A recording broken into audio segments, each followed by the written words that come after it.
नमस्कार दोस्तों, 14 फरवरी 2019 दिन था गुरुवार। जम्मू कश्मीर के पुलवामा जिले के काकापुरम तहसील में से सीआरपीएफ का काफिला गुजर रहे थे कि तभी एक कार इनके काफिले के वाहन से टकरा जाती है। उस कार में मौजूद विस्फोटक के कारण से एक बड़ा धमाका होता है, जिससे 40 सीआरपीएफ के जवान शहीद हो जाते हैं। यह विस्फोट इतना बड़ा था कि इसकी गूंज करीब 5 किलोमीटर तक सुनाई दी और इसका मलबा 100 से 150 मीटर तक फैल गया। तो आखिर हमला हुआ कैसे, कौन था इसके पीछे? इतनी सिक्योरिटी होने के बावजूद भी जवानों पे ही कैसे अटैक कर दिया? करेंगे इन सारी बातों के बारे में डिटेल से चर्चा, बने रहिए मेरे साथ। मैं आतंकी संगठनों को और उनके सरपरस्तों को कहना चाहता हूं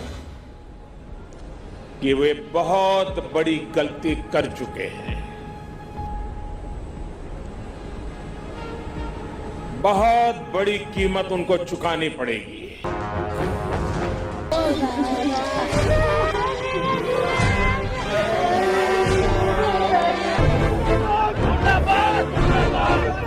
इंच का सीना दिखाने का वक्त आ गया है। 45 की कुर्बानी में पूरा लाहौर जलना चाहिए, तभी देश का युवा शांत बैठेगा। इसे अच्छे से समझने के लिए ना समझना होगा कि चिंगारी पनपी कहां से। तो देखिए, पुलवामा जिले के काकापुरम तहसील में एक युवक था आदिल अहमद डार करके, जो कि 19 वर्ष का था। यह मार्च में अपना 12th स्टैंडर्ड का एग्जाम देने वाला था। लेकिन इससे ठीक एक महीने पहले आदिल अहमद डार कश्मीर में हो रहे इंडियन आर्मी के खिलाफ प्रोटेस्ट में हिस्सा लिया, जो कि हिजबुल्लाह मुजाहिदीन के आतंकवादी बुरहान वानी की हत्या के खिलाफ प्रोटेस्ट हो रहा था। इस प्रोटेस्ट में आर्मी द्वारा की गई डमी फायरिंग में गोली आदिल के पैर में लगती है और वे घायल हो जाता है। इस घटना के बाद से तो डार के मन में इंडियन और इंडियन आर्म फोर्स के खिलाफ घृणापन में पैदा हो जाती है और बदला लेने को सोचने लगता है। इसके बाद उनके पेरेंट्स ने डार को अपने घर से अंतिम बार कहीं साइकिल से जाते हुए देखा। 19 मार्च 2018 को डार अपने 2 दोस्त तौसीफ और वसीम के साथ लापता हो गया और फिर बदला लेने के लिए वे जैसे मोहम्मद टेररिस्ट ऑर्गेनाइजेशन में ज्वाइन कर लिया। इसी कैंप में उन्हें ट्रेनिंग दी जाती है और ऐसा कहना है खुफिया एजेंसी का कि उन्हें ट्रेनिंग जैसे कमांडर गाजी जैसे खूंखार आतंकवादी द्वारा दिया गया।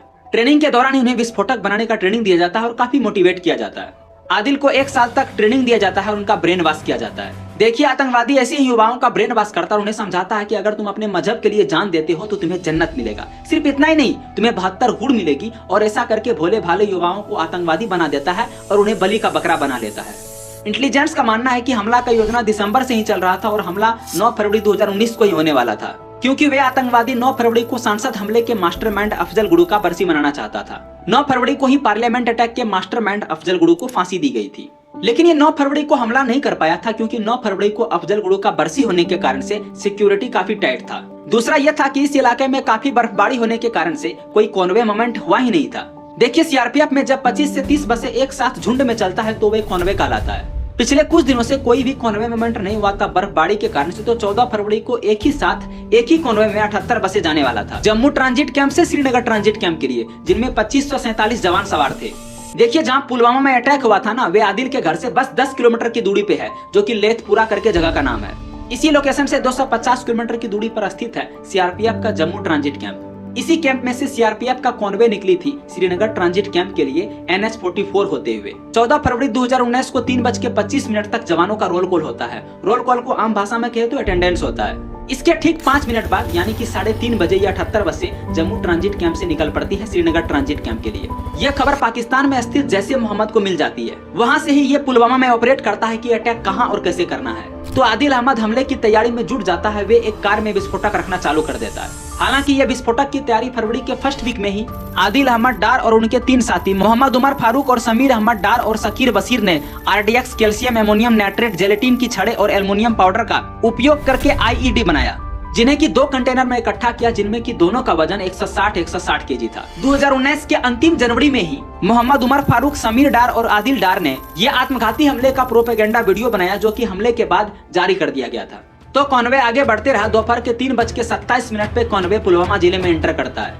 इसके बाद आदिल अहमद डार भी निकल पड़ता है अपने हमला को अंजाम देने। लगभग 10 मिनट बाद आदिल अपना गाड़ी लेथपुरा के हाईवे पे चढ़ा लेता है और कॉन्वे के 5वें नंबर के बस से जाके टकरा देता है और रिमोट कंट्रोल से एक्सप्लोजिव को ब्लास्ट कर देता है। इस बस में सीआरपीएफ के 76वें बटालियन के 39 पैराट्रूप्स मौजूद थे, जो कि ऑन द स्पॉट शहीद हो गए। साथ ही वहां एक रोड ओपनिंग पार्टी का सैनिक भी मौजूद था, वे भी शहीद हो गया और आदिल अहमद डार भी उसी विस्फोट में मारा गया। यह धमाका इतना भयानक था कि आसपास के घरों के खिड़कियों का शीशे तक टूट गया था। इस हमले में लगभग 70 जवान घायल हो गया था सीआरपीएफ के, जो कि 6ठे और 7वें बस में मौजूद थे। विस्फोट के कुछ देर बाद तक कुछ आतंकवादी वहां मौजूद भी थे, जो फायरिंग किया और फिर भाग गया। इस हमले के पीछे ना जो सबसे बड़ा कमी था वो ये था कि 2003 से पहले जब भी इंडियन सिक्योरिटी फोर्स की कभी भी कॉन्वे चलती थी तो रोड ब्लॉक कर दी जाती थी, लेकिन 2003 में ही कुछ लोगों का कहना था कि इससे आम जनता को प्रॉब्लम होती है।